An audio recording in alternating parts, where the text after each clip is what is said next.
বাংলাদেশের হাদি হত্যাকাণ্ড, যে ঘটনা কাঁপিয়ে দিয়েছিল গোটা দেশ। নমস্কার, আজকের প্রতিবেদনে আমরা আলোচনা করব বাংলাদেশের বহুল আলোচিত শরীফ ওসমান হাদি হত্যাকাণ্ড নিয়ে।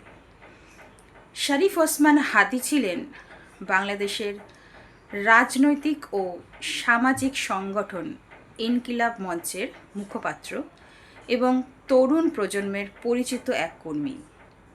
2025 সালে ডিসেম্বর মাসে ঢাকার পল্টন এলাকায় সশস্ত্র হামলায় তিনি গুরুতর আহত হন।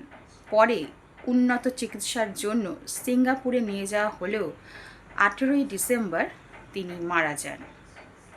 তার মৃত্যুর খবর ছড়িয়ে পড়তেই বাংলাদেশ জুড়ে ব্যাপক শোক, ক্ষোভ এবং রাজনৈতিক প্রতিক্রিয়ার সৃষ্টি হয়। তদন্তে বাংলাদেশের গোয়েন্দা সংস্থা দাবি করে এটি ছিল পরিকল্পিত হত্যাকাণ্ড। 2026 সালের জানুয়ারিতে দাখিল করা চার্জশিটে 17 জনের নাম অন্তর্ভুক্ত করা হয়। তদন্তকারীদের দাবি, এই হত্যার মূল পরিকল্পনাকারী ছিলেন ঢাকার এক সাবেক রাজনৈতিক নেতা, আর হামলা কার্যকর করে কয়েকজন সহযোগী। গোয়েন্দাদের মতে হত্যার পেছনে রাজনৈতিক প্রতিশোধের বিষয় ছিল।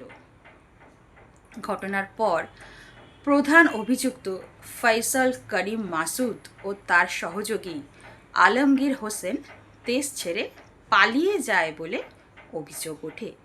পরে ভারতের পশ্চিমবঙ্গের বনগাঁ এলাকা থেকে তাদের গ্রেপ্তার করে পশ্চিমবঙ্গ পুলিশের স্পেশাল টাস্ক ফোর্সের হাতে তুলে দেওয়া হয়। তদন্তকারী সংস্থার দাবি, তারা অবৈধভাবে সীমান্ত পেরিয়ে ভারতে প্রবেশ করেছিল। অভিযুক্তদের গ্রেপ্তারের পর বাংলাদেশ সরকার তাদের দেশে ফিরিয়ে আনার জন্য কূটনৈতিক তৎপরতা শুরু করে। কলকাতায় বাংলাদেশের ডেপুটি হাইকমিশন কনসুলার অ্যাক্সেস চেয়ে ভারতীয় কর্তৃপক্ষের সঙ্গে যোগাযোগ করে। তবে এই মামলাকে ঘিরে বিতর্কও কম নয়। প্রথম চার্জশিট নিয়ে নিহত হাদির সহকর্মী ও পরিবারের পক্ষ থেকে অসন্তোষ প্রকাশ করা হয়।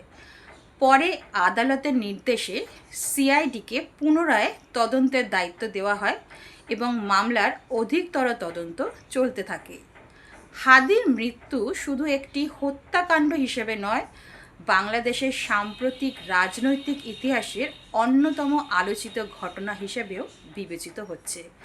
তার সমর্থকদের মতে এটি ছিল রাজনৈতিক উদ্দেশ্যপ্রণোদিত হামলা। অন্যদিকে মামলার চূড়ান্ত বিচারিক নিষ্পত্তি এখনও বাকি। তাই কে বা কারা প্রকৃতপক্ষে এই ঘটনার জন্য দায়ী, সে বিষয়ে আদালতের চূড়ান্ত রায়ই শেষ কথা বলবে। সাম্প্রতিক সময়ে মমতা বন্দ্যোপাধ্যায় হাদি হত্যাকাণ্ড নিয়ে একটি বিতর্কিত মন্তব্য করেছেন, যা বাংলাদেশ ও ভারতের রাজনৈতিক মহলে আলোচনার বিষয় হয়ে উঠেছে। মমতা বন্দ্যোপাধ্যায় দাবি করেন যে তিনি হাদি হত্যাকাণ্ড সম্পর্কে গুরুত্বপূর্ণ তথ্য এবং পশ্চিমবঙ্গ এসটিএফ বাংলাদেশ থেকে পালিয়ে আসা অভিযুক্তদের গ্রেপ্তার সম্বন্ধে তিনি জানেন। তার আরও অভিযোগ, সেই সময় ভারতের কেন্দ্রীয় স্বরাষ্ট্রমন্ত্রী অমিত শাহ তাকে এই বিষয়ে প্রকাশ্যে কিছু না বলার জন্য অনুরোধ করেছিলেন। মমতা বলেন, তিনি দীর্ঘদিন বিষয়টি নিয়ে প্রকাশ্যে কথা বলেননি।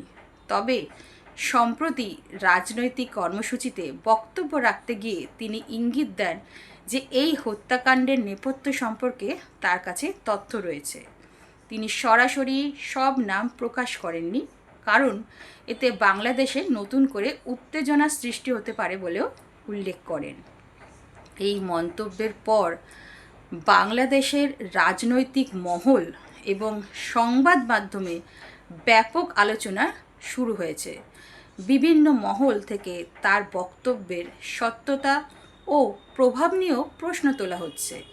একই সময় বাংলাদেশ সরকার জানিয়েছে যে তারা হাদি হত্যাকাণ্ডের অভিযুক্তদের ফিরিয়ে আনার জন্য ভারতের সঙ্গে কূটনৈতিক পর্যায়ে যোগাযোগ চালিয়েই যাচ্ছে।